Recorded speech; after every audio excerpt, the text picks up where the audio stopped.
Chapter 3. And he entered again into the synagogue, and there was a man there which had a withered hand. And they watched him whether he would heal him on the Sabbath day, that they might accuse him. And he saith unto the man which had the withered hand, Stand forth. And he saith unto them, Is it lawful to do good on the Sabbath days, or to do evil, to save life, or to kill? But they held their peace. And when he had looked round about on them with anger, being grieved for the hardness of their hearts, he saith unto the man, Stretch forth thine hand. And he stretched it out, and his hand was restored whole as the other. And the Pharisees went forth and straightway took counsel with the Herodians against him, how they might destroy him. But Jesus withdrew himself with his disciples to the sea, and a great multitude from Galilee followed him, and from Judea, and from Jerusalem, and from Idumea, and from beyond Jordan. And they about Tyre and Sidon, a great multitude, when they had heard what great things he did, came unto him. And he spake to his disciples that a small ship should wait on him because of the multitude, lest they should throng him.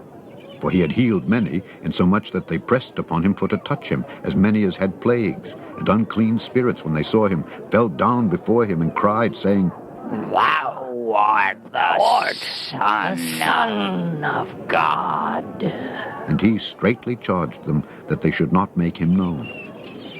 And he goeth up into a mountain, and calleth unto him whom he would. And they came unto him. And he ordained 12 that they should be with him, and that he might send them forth to preach, and to have power to heal sicknesses, and to cast out devils. And Simon he surnamed Peter. And James the son of Zebedee, and John the brother of James, and he surnamed them Boanerges, which is the sons of thunder. And Andrew, and Philip, and Bartholomew, and Matthew, and Thomas, and James the son of Alphaeus, and Thaddeus, and Simon the Canaanite, and Judas Iscariot, which also betrayed him.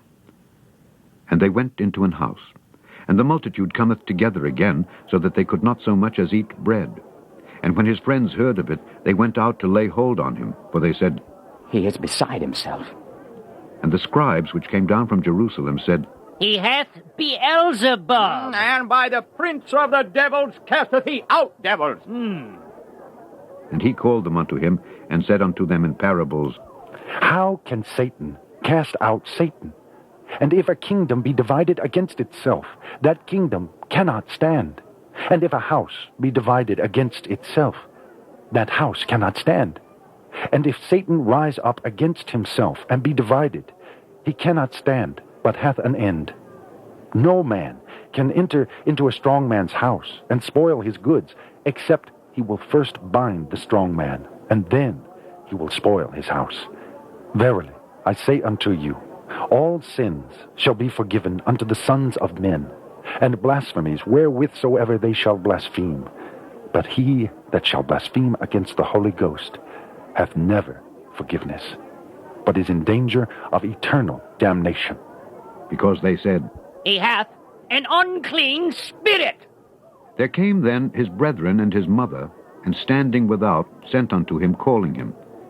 And the multitude sat about him, and they said unto him, Behold, thy mother and thy brethren without seek for thee. And he answered them, saying, Who is my mother, or my brethren? And he looked round about on them which sat about him, and said, Behold, my mother and my brethren. For whosoever shall do the will of God, the same is my brother and my sister and mother.